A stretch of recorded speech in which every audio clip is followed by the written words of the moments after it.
Oh, hello, how are you? I'm so glad you're here because you have arrived just in time for story time. And I have a question for you. Have you ever been on a wild night out? Well, Simba and Nala had, and that's a story that I'm going to tell you about today. Do you want to hear it? All right! I gave you, the Lion King, a wild night out. Hope you enjoy it.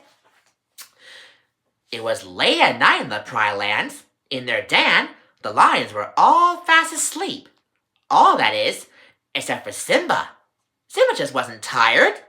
Suddenly, the little prince heard a noise coming from outside.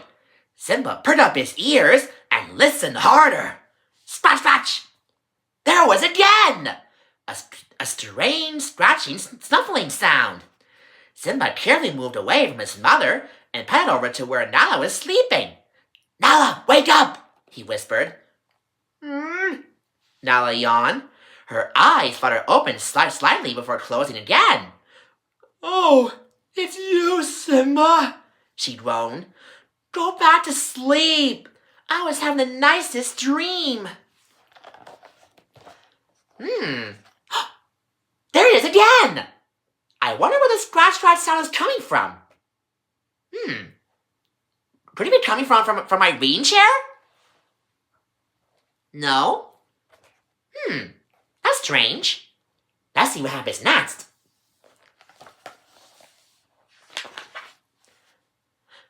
But there's something outside, Simba said. Come on! Don't you want to find out what it is? Nala opened her eyes again, this time more slowly. Right now? But it's so dark! So? Simba replied, grinning. You're not scared, are you? Who, me? Nala sprang up like a grasshopper. Of course I'm not scared, she told Simba. Let's go!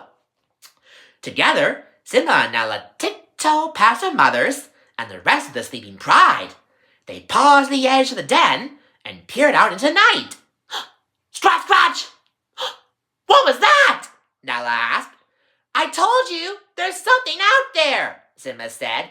He squinted his eyes. See anything? Nala shook her head. Nope. Do you? Simba poked his head out a little further. Nothing, he said. He was just pulling his head back into the den when a big clump of dirt landed right in the middle of his face. There it is again! The scratching sound! I wonder where it's coming from. Could it be coming from my nose? Because my nose gets scratchy sometimes. It doesn't seem scratchy. Oh well. Let's see what happens next to figure out where the scratch sound is coming from.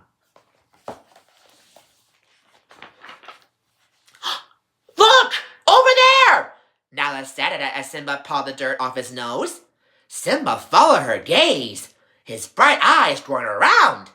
A shadowy figure shovelled out from behind a tall mound of dirt. The creature looked like it had two tails, one in the front of its body and one in the back. What is it? Nala asked. Simba shrugged. Whatever it was the strangest looking animal he had ever seen. Whoa! Look at that creature! What do you think it is? A warthog? It looks smaller than a warthog. What do you think it could be? Let's see what happens next to figure out who's making the scratch sound.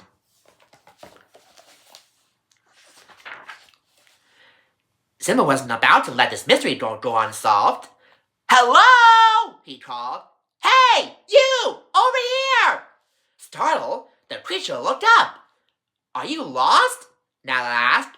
Why aren't you home in bed sleeping? I'm an aardvark, the creature replied, walking away from the cubs. We sleep during the day and play all night. Right now, it's my breakfast time. I wish we could sleep all day and play all night, Simba said. He looked up at the branch of a nearby tree, where the bossy hornbill Zazu was perched, fast asleep. Then there will be no Zazu away to spy on us all day long and tell us what to do. Simba and Nala hurried at the aardvark, who had started digging. The cubs watched wide-eyed as the aardvark stuck his screwy tongue into the hole he made in the side of a large mound. When he pulled it out, they just see that his tongue was even longer than Simba's tail, and completely covered with fat, squirmy termites! Termites? Ew! Who would have known that the aardvark loves to eat termites? I don't want to eat a termite, don't you? Only aardvarks eat termites. But I don't think the aardvark is making a scratching sound. What do you think? Shall we see what happens next? When the aardvark had eaten his fill of bugs, he turned away and started to waddle off into the night after he had eaten his full of bugs. Wait! Simba called. Where are you going? To find my friends, the aardvark said. Do you want to come? Simba and Nala knew a good invitation when they heard one. Without another thought, they bounded after the aardvark. The cubs hadn't gone far when Simba stepped on something sharp. Ouch! He cried, putting on his foot. A little needle was sticking out of it. Nala peered around. Look, she said. They're everywhere. What are they? Sorry, someone behind them said. I can't help it. Sometimes they just fall out by themselves. Simba and Nala spun around. Behind them was a little creature with lots of sharp needles all over his back. What are all those spikes for? Simba asked. Let's just say they keep anyone from bothering me, the porcupine answered with a wink. Whoa! Look at that porcupine! And who knows that the porcupine needles are so sharp? Don't go near them, because they might break you. What do you think? Do you think the needles are making a scratching sound? Maybe. But let's see what happens next to figure out who is making a scratching sound. Just then, Simba realized that the aardvark had gone ahead of them. The cubs chased after him and found him talking to a springhare with a long tail and short front legs. The springhare suggested a jumping contest, and Nala and Simba accepted right away. They had always thought of themselves as good pouncers. After all, they practice every day. You might want to reconsider, the aardvark said. Simba laughed, but one jump into the contest, his laughter faded. The springhare had jumped 3 times as far as the cubs. After 2 jumps, she had practically disappeared. Simba and Nala knew when they were beat. Turn around, they walked back over to where the aardvark was happily digging. I didn't know that the springhare was. I didn't know that the springhare jumps 3 times faster than the lion cubs. Do you think the springhare is making a scratching sound? I didn't think so either. Let's see what happens next to figure out what's really making a scratching sound. Are you hungry? The aardvark asked Simba and Nala. The cubs' stomachs grumbled. They weren't used to being up so late after dinner. A little, Simba admitted.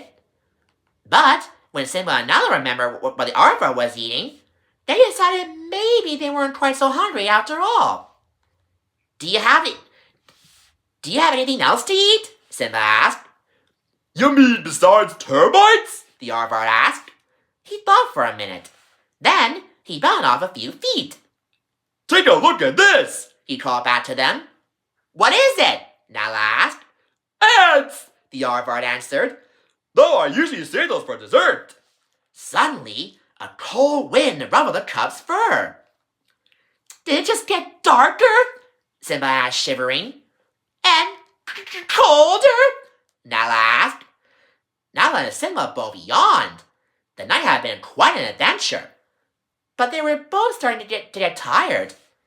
The idea of their cozy den was calling them back home. But as Simba looked around, he realized he didn't have any idea where the den was. Uh-oh. Nala and Simba don't even know where their den is. I think they're lost. What do you think? Shall we see if Happy Snacks figure out how they would get themselves back home? Okay. Which way do we come from? Simba asked. Nala looked around. I'm not sure, she said. It's too dark. The cubs searched for something familiar, a landmark that might help them find their way home. But nothing looked right in the dark. They couldn't see far enough. I guess we'll have to stay here until morning, Simba said with a sigh. He turned to the aardvark. How long until sunrise? How long until sunrise? Sunrise? The aardvark said. It's not even time for lunch. Wait! Nala cried suddenly. High above them, the clouds had parted, revealing the moon. Its light shone on the path Simba and Nala had been looking for. In the distance, they could see Pride Rock! I think Simba and Nala have found their way back home to their den in Pride Rock. But I'm still wondering who's making that scratching sound. What do you think? Shall we see what happens next? Okay. The cubs said goodbye to their new friend and hurried back home. Tiptoeing into their den, they saw that everyone was still asleep. Happily, Simba and Nala snuggled in close to their mothers. Good night, Simba, Nala purred. See you in the morning, Simba paused to yawn. What's for breakfast, do you think? Anything sounds good, Nala said, as long as it's not bugs. And the moral of the story is, if you're having a night adventure, always remember to let people know where you are, because it's important to let people know where you are, and it's important to know where you are too. And it turned out to be the scratching sound was just the sound of animals active at night in the Pride Lands. No wonder they were making a scratching sound. It was just the nighttime animal sounds, like the aardvark slurping his tongue for termites and ants, and the springhare jumping like lions. And that's the end of the story. Whew! What a fun night adventure that we had today. And I bet you had a lot of fun too. Thank you so much for joining for story time today. And please make sure you subscribe to my channel for more story time. And come again next time when we do some more story time adventures with me, Uncle Jason. And you'll know where to find us when we do some more story time. Well, see you soon. Bye!